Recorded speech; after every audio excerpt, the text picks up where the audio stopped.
Today is a great day to be a Chargers fan because although it happened a year later than it should have, Chargers legend Antonio Gates is now officially being inducted into the Pro Football Hall of Fame.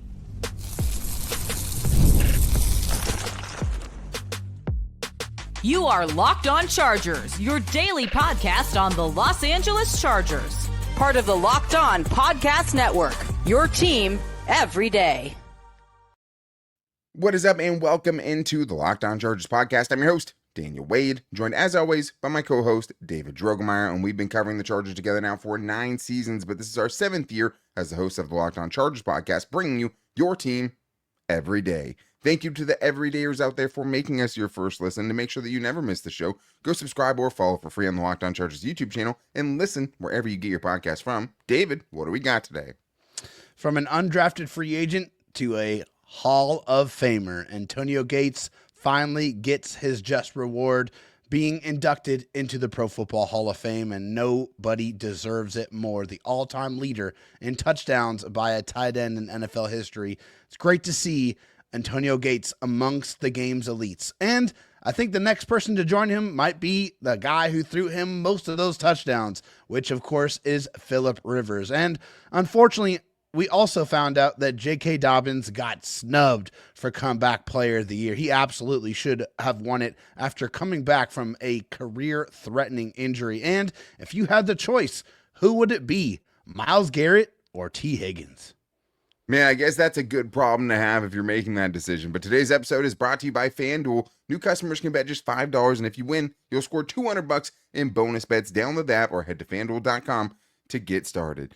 David, we did a show almost exactly the same as this a year ago, and it was about Antonio Gates not getting in on his first try into the Pro Football Hall of Fame, and he absolutely should have been a first ballot Hall of Famer, and I'm always going to be a little bit upset that they took that away from him. But as history goes, no one's going to remember him being a first ballot Hall of Famer or not. All you're going to know is that Antonio Gates is now a Pro Football Hall of Famer. And as you said, nobody deserves it more. To see what this guy was able to do, not just as a Chargers great, but as an NFL great who came in with a wave of tight ends who, like we've talked about many times, really changed everything for the position.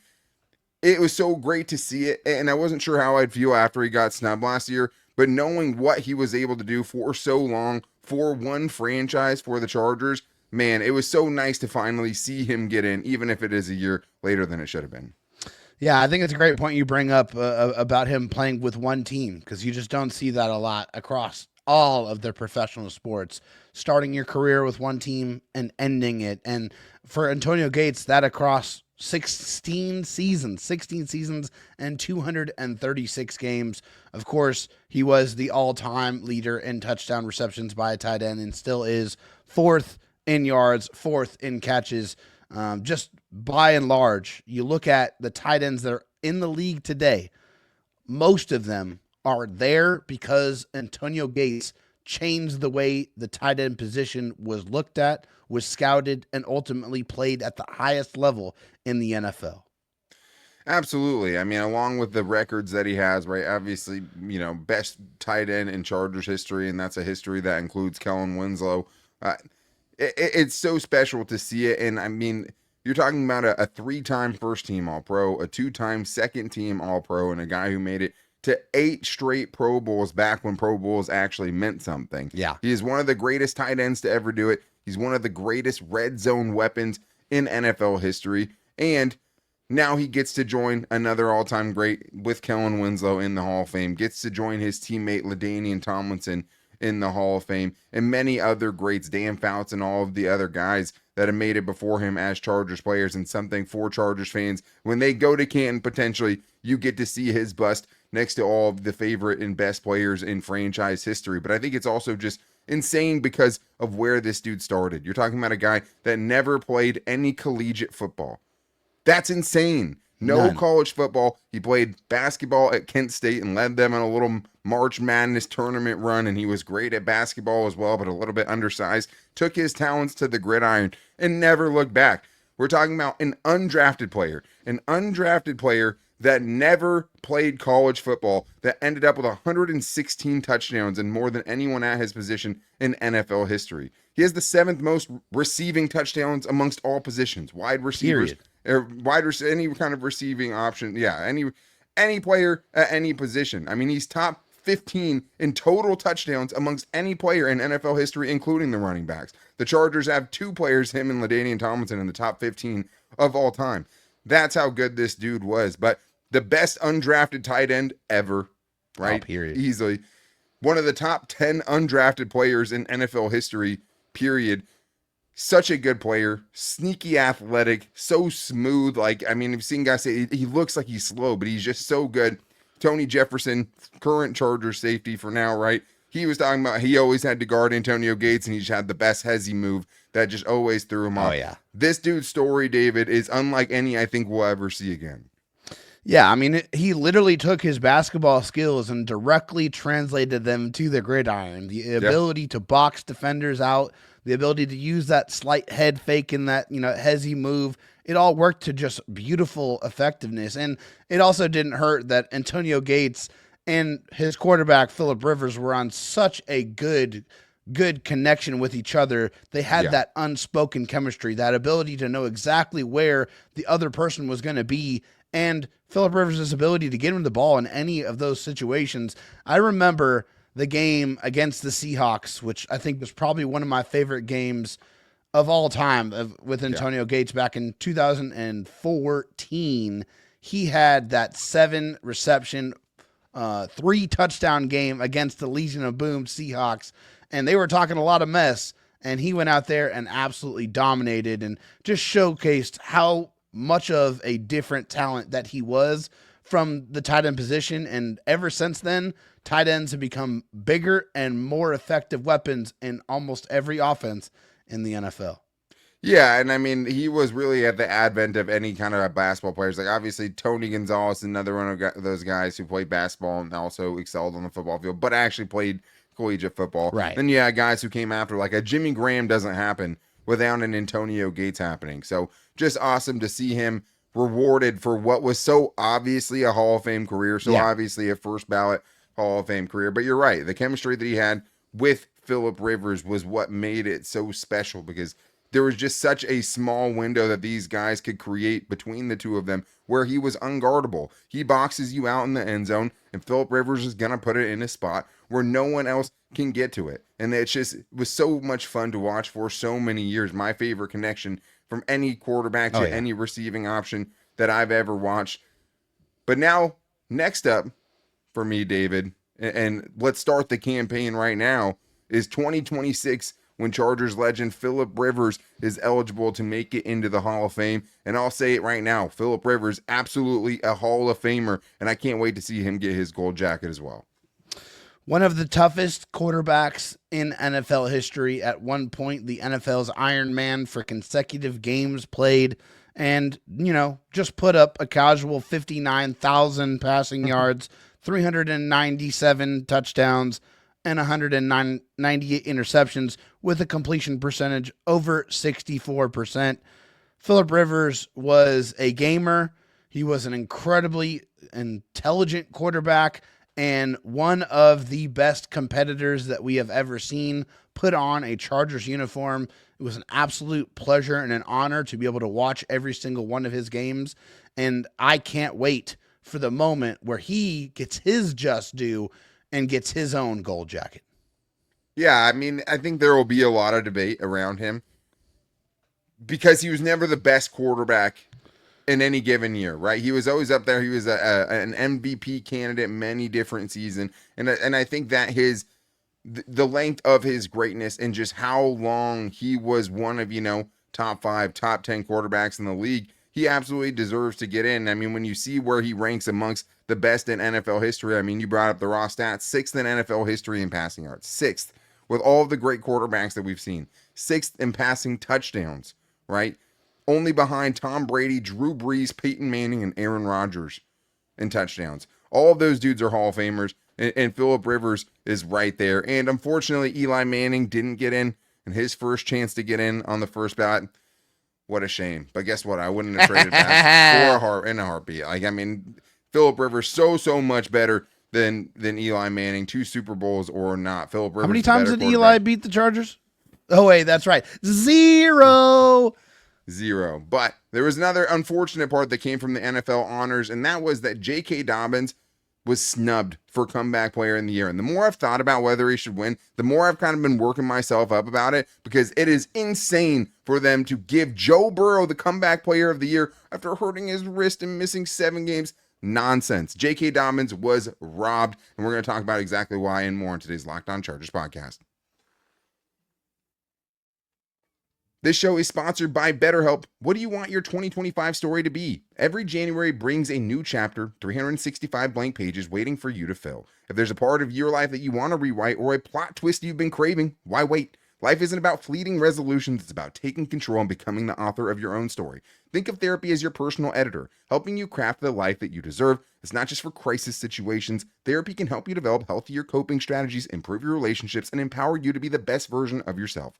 Whether you're facing a challenge or just looking for personal growth, therapy is a powerful tool to help guide your journey. Whether it's learning how to set boundaries or tackling stress in new ways, therapy can help you develop skills for a better tomorrow. Even if you've never tried therapy, the benefits are clear. Finding someone to talk to and gaining fresh perspectives can make all the difference in how you navigate life's ups and downs. Write your story with BetterHelp. Visit BetterHelp.com/LockedOn today to get 10% off your first month. That's BetterHelp, HELP.com/LockedOn. All right, David. Well, unfortunately, with the good news also came some bad news, and that was that J.K. Dobbins came in second place to Joe Burrow for the NFL Comeback Player of the Year award. And when we talked about him being a finalist, when you had guys on there like DeMar Hamlin or, even Sam Darnold, who after Joe Flacco just won a year ago from not coming back from anything, right? And just being a bench player to becoming a starter for sucking, a stretch. Yeah. Right, not being good enough to start and then having a crazy stretch at the end of last year getting it. I wasn't sure where J.K. Dobbins was going to come in on this list, but it was clear with how the voting played out that this had a lot to do with missing games due to injury, with Joe Burrow winning it. And I think it is absolutely insane that Joe Burrow won this award over J.K. Dobbins. I get it. Joe Burrow was awesome. He was a great offensive player, but his team wasn't good enough to get him into the playoffs. Oh, I wonder where I've seen that before, right? I didn't see Justin Herbert getting that hype when his team just wasn't winning enough, even though he was putting up insane stats in 2021 and they missed the playoffs. That's so weird. I didn't actually see that. But for Joe Burrow to miss 7 games in a season last year, well, let's be honest, the dude wasn't playing that good. Before he got hurt, the Bengals weren't going anywhere last year either. So for him to miss 7 games with a wrist injury to win the comeback player of the year just because he put up a really good statistical season, like we're talking about J.K. Dobbins, who has come back from more than pretty much any player in NFL history. Show me someone that's had the season that J.K. Dobbins just had after coming back from what he did, which was an ACL tear, a torn Achilles, a torn meniscus, an LCL tear, a hamstring tear. Sorry about your wrist, Joe, but the comeback player of the year should come to the person who overcame the most adversity. So the 7 games that you missed with your little wrist injury, I don't care about it. Sorry that you lost the offensive player of the year to Saquon Barkley. That was an award right there for you if you were good enough. You had a great offensive season. That's where if you wanted to win an award, that was it. Missing 7 games to get your second comeback player of the year award, that makes me absolutely sick. J.K. Dobbins got robbed at the NFL honors. Yeah, he played more games in the season than J.K. Dobbins did like in the previous 2 seasons combined. I don't understand it. Like, and we're talking about an injury, an Achilles tear that has ended other players' careers completely, shut them down, done. And J.K. Dobbins came back and did that as a running back. He came back, rushed for over 900 yards and 9 touchdowns and 4.6 yards per carry. Like, come on, man. That is insane. The amount of injuries that this guy has dealt with at one of the most physical positions, one of the positions that utilizes your legs the most. And his legs have been just ravaged with injury the first few years of his NFL career. For him to not get discouraged, for him to not just shut it down and think about his quality of life after football, for him to put his head down, do the work, do the rehab, come back and put together that type of season and not get his just recognition is just flat out wrong. It is. And like I said, like when we talked about him being a finalist, it's like, yeah, I don't know if they're going to give it to him. It's probably going to go to Joe Burrow. But the more I thought about it, I just thought that just doesn't really seem like that's what this award is about. It's not the biggest surprise of the season. It's not like if you're going to be eligible, maybe they just need to change it. You should at least have to have missed half of the season. Yeah. The year before that, if you're going to do something like this. To miss 7 games, and like, look, he has 2 comeback player of the year awards, right? In the 2 years that he had the year before, the big seasons he had, he was a combined 7, 12, and 1. It's not as if those teams or him were actually doing that well before he got hurt in those seasons. Those could have just ended up being bad seasons and he wouldn't even have come back from it. So I understand he missed games due to an injury. I understand that he had an insane season in 2024. I don't think that's what the spirit of the award is all about, especially only missing 7 games. And after already winning one, like, come on, man. They made the wrong decision. This should have been J.K. Dobbins' award to win. It was awesome seeing him get to go and be honored at the NFL honors, seeing him and his son matching Looking suits. snazzy. He looked great, man. It was a shame that they didn't kind of give it to the rightful person who should have won it. He ends up coming in second and should have definitely came in first. But I agree. It is a Fan Mail Friday, and we do have a bunch of fan mail questions to get into. Thank you to everyone who hit us up at Lockdown OAC. We got some really great questions. This one's from Andrew, who says, is it possible that we as fans aren't fully appreciating Joe Ortiz's commitment to the comp pick formula, and there's the chance the Chargers may surprise us and let some free agents go that seem like no-brainers to keep? This is a great question. We know Joe Ortiz loves his comp picks. J.K. Dobbins fits in as one of those guys where maybe they let him walk to see if he can sign big for somewhere else. Yeah, I think this is a fair thing to point out, David, because what I would say very confidently is there's probably someone we think, hey, if they're at the top of the list of who the Chargers should re-sign, that is going to end up elsewhere in 2025.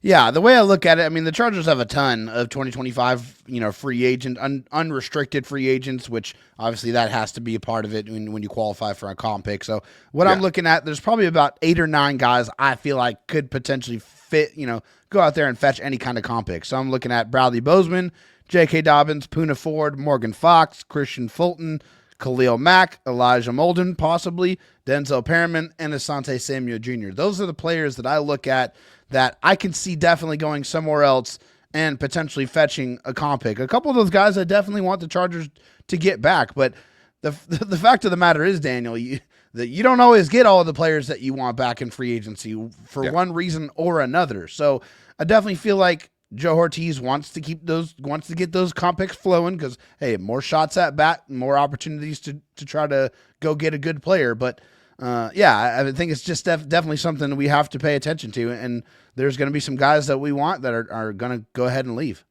Yeah, like JK is interesting because it's all about the AAV, right? It's about how much they make annually. Like, I don't think Bradley Bozeman's going to make enough annually to qualify. I'd say the same for Denzel Perriman. Like, you're looking for dudes who are making, $4 or $5+ million per season.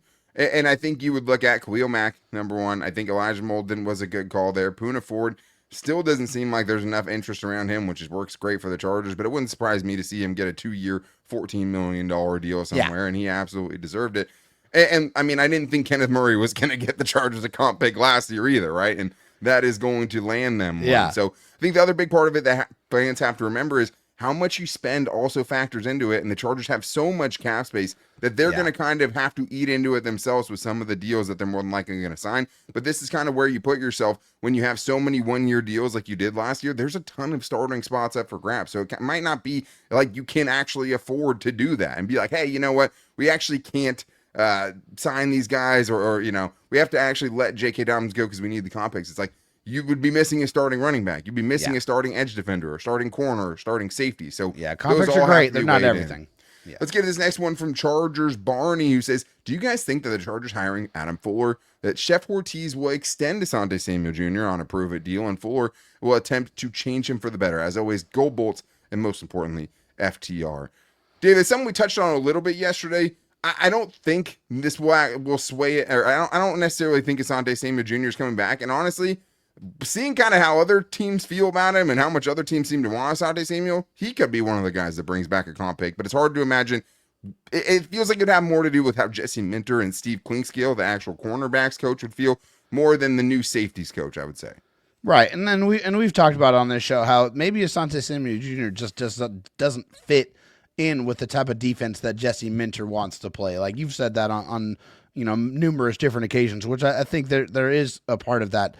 I do think there's going to be some changes in that cornerback group with Christian Fulton and Asante Samuel Jr. both as unrestricted free agents. But I don't think either of those two gentlemen are going to be the ones that are the additions for this room next year.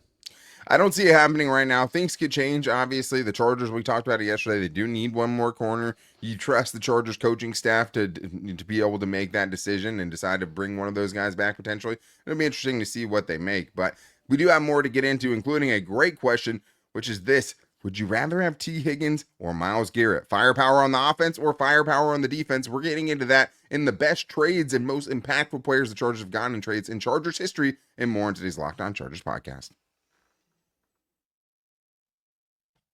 First, though, I need to tell you guys that Super Bowl 59 is here. We're only a couple days away, which is sad and also very, very exciting. But it's one game, two teams, and endless possibilities. And there's no way to make every play more exciting better than with FanDuel Sportsbook. Because whether it's predicting the first touchdown, calling the MVP, or even betting on the coin toss, FanDuel makes it easy to get in on the action with live betting all game long. You can adjust your bets as the game unfolds and feel the thrill from kickoff to the final whistle. I definitely have to go with the Eagles. I'm hoping at plus 1.5 they can get the job done, but I also know I've understandably seen some people making some, let's just say, bets to make them feel better if the Chiefs end up winning, and betting on the Chiefs, unfortunately, has not been a bad strategy. But with the Super Bowl, you get all of the best stuff with FanDuel, from live betting features that let you stay involved no matter what happens on the field, and the app is super easy to navigate. Plus, knowing that you can place a $5 bet and potentially win $200 in bonus bets, that's icing on the cake. Just download the app or head to FanDuel.com to get started. Bet just $5, and if you win, you'll score $200 in bonus bets. That's FanDuel.com. Bet with FanDuel, official sportsbook partner of Super Bowl 59. The big game is almost here, and there's no better way to make it even more exciting than with Prize Picks, the best place for daily fantasy sports with over 10 million members and billions in winnings awarded. Prize Picks makes it fun and simple to get in on the action. All you have to do, pick more or less on at least two players' projections, and if you're right, you can win up to 1,000 times your cash. And the big game is the only game left. You know I'm going to be getting my Prize Picks projections in there, especially because they're going to give us one for free, basically. Patrick Mahomes only needs to throw 1 yard to win one of those projections. That means you only need one more. I like Dallas Goedert sneakily in this game, getting more than 53.5 receiving yards. I think there's some good ones, and you always get fast, safe withdrawals. When I win, the cash is in my account in as little as 15 minutes, and always check out the promos tab, especially because they have the super sweet Millie big game lineups in right now. So download the app today and use the code LOCKEDONNFL to get $50 instantly when you play your first $5 lineup. That's code LOCKEDONNFL for $50 instantly when you play your first $5 lineup. Prize Picks, run your game. All right, David. Well, we have some more fan mail questions to get into, and thank you to everyone who hit us up on Fan Mail Friday. We really want to know what you guys want us to talk about. These shows are dedicated to you, so thank you to everyone who hit us up at Locked On LAC on Twitter, and thank you for making us your first listen. If you need a second listen, make sure to check out the new slate at Locked On NFL, where I always go to keep up with everything going on around the league with 2 shows a day now. Tyler the Madman Roland with his show, and also my guy Tony Wiggins in the Barbershop, as they bring on the people who cover their teams every day on YouTube and wherever you get your podcast from. David, this is a toughie we got here. This one is from Hayden Young on Instagram, who says, for the pod, if it's not too late, if you could choose one, which would it be? Myles Garrett or T. Higgins? Offensive firepower or defensive firepower, David?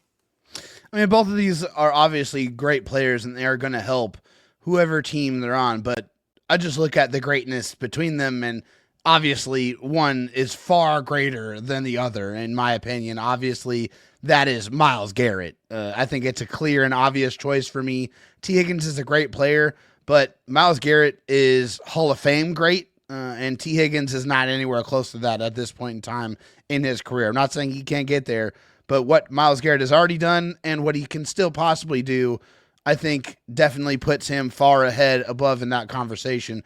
And replacing Joey Bosa with Myles Garrett and putting him on one side with Mac on the other, my goodness, that right there is the definition of scary hours. Probably becomes a little tougher to keep Khalil Mack if you're giving Myles Garrett a new contract and he starts making, potentially $35 million plus this year. In a vacuum, I think you're totally right. I mean, there's no question about who the better player is. But one of these players isn't going to cost you 2 first-round picks, a third-round pick, and a 6th-round pick, and that's T. Higgins. That's what the difference is. I mean, one player is going to cost you not just $35+ million in salary cap. He's going to cost you multiple first-round picks, right? So to me, that's the biggest difference here. If you're talking about what these guys would cost right now, with one of them only costing money and the other one costing 2+ first-round picks, because that's what it is. At the end of the day, we can squabble about what it ends up totally being, the full package. It's 2+ first-round picks, and if it's anything like the Khalil Mack trade, you're talking about a 3rd-round pick and a 6th-round pick added onto that for, Myles Garrett and a 2nd-round pick back. Man, like, it is tough, but I do think, and I would I would hesitate to pay T. Higgins $35+ million, and if I were him in this free agent market, somebody's going to be willing to offer him that, right? He's only had 2,000-yard seasons. He's never had a season that Ladd McConkey just had. He's never had a season over 1,100 yards. But what he has had is 4 seasons over 900 yards. When he's been out there, he's been awesome. And this year, in only 12 games, he had 911 yards and 10 touchdowns. The Chargers have a huge need at weapon. If I can secure, a number 1 wide receiver, keep my 1st-round pick to potentially get another offensive weapon, or maybe even an edge rusher in the 1st round, I think in this scenario, even though Myles Garrett's a far better player and more of an impact player on that side of the ball, I'm keeping the rest of my draft assets to help me out now as well. So that's what I would go with. Let's go to John Clark here, though, who also has a good question. He says, justifiably, there's a lot of talk about trading for Myles Garrett. Can you guys give us your top 5 most impactful players the Chargers have acquired via trade over the years? It can be multiple players from one trade, even picks if that turned into players that were involved. We don't always have a ton of time. We'll go with 3 players here, David, and I think it's pretty clear who they are, at least in our lifetime, right? There's some guys that need to get shouted out from yesteryear, but Khalil Mack, as far as a trade for a player, just a player, no draft picks, and not draft day kind of a trade, Khalil Mack's number 1, right? He's the only player that they just went and, outside of the draft, went and acquired for a 2nd-round pick and a 5th-round pick. Easy. I mean, he definitely makes the list. Oh, yeah. LaDainian Tomlinson. People might forget the Chargers had the number 1 overall pick in the draft in the Michael Vick draft, traded back and took LaDainian Tomlinson with the 5th overall pick. The only AP MVP in team history, most touchdowns ever scored in a year, and that record might never get broken, even though they play more games now.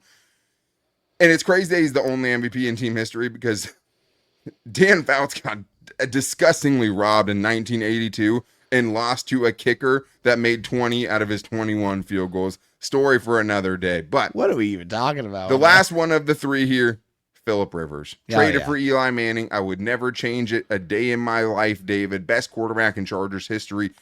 Those guys, to have the trades to land you, those players, I think is where I'd go for the top 3 most impactful.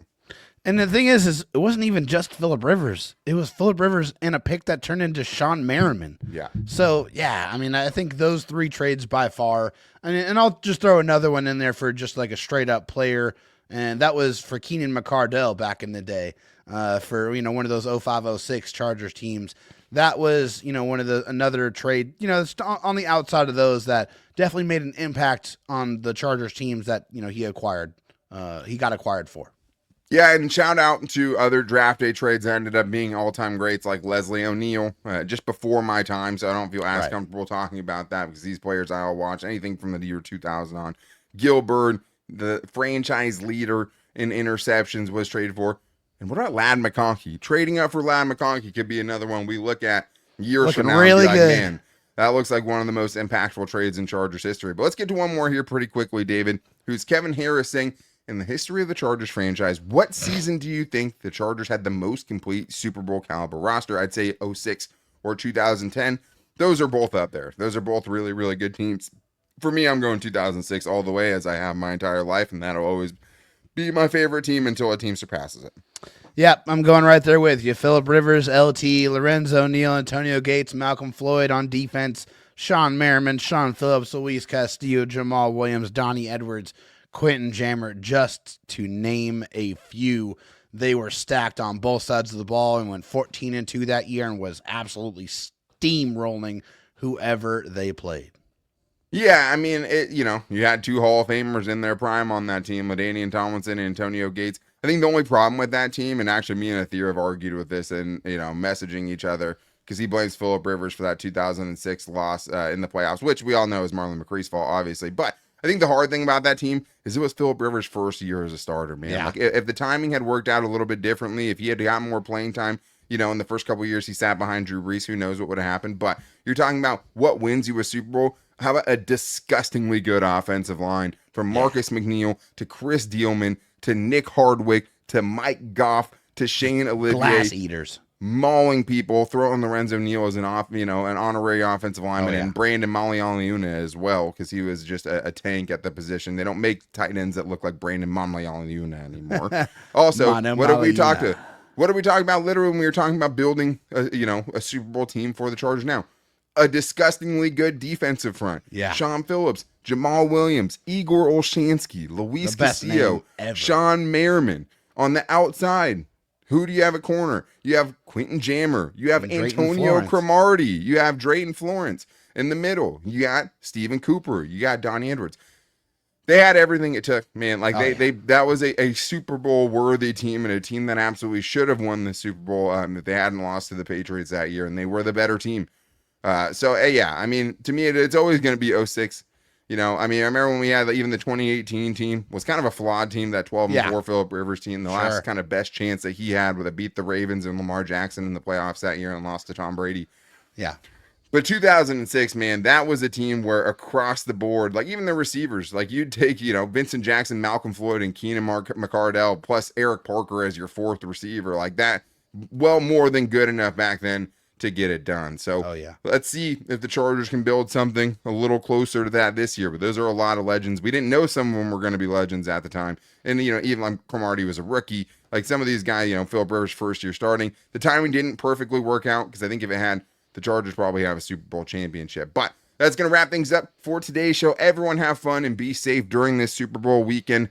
Go to the Super Bowl party that's going to give you the best food. That's my best advice going in. And make sure, you get them Prize Picks and get your Prize Picks projections in there. If you're in FanDuel betting state, get your FanDuel. There's one more game of football left. So everyone enjoy it. Might be off on Monday before we attack the rest of the offseason. We'll see what happens during the Super Bowl Sunday.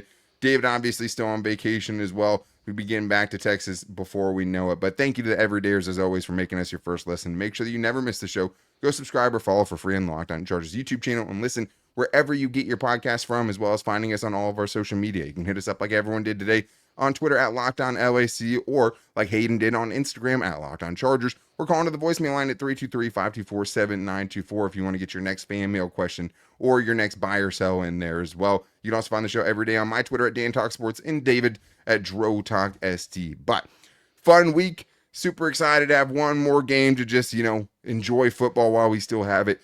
Go Birds, go all Eagles. The way, and the three-peat. For God's sakes, I know we'll be pulling for you, and hopefully we're talking about a big Eagles win when we come back. But until then, guys, take it easy and go Bolts.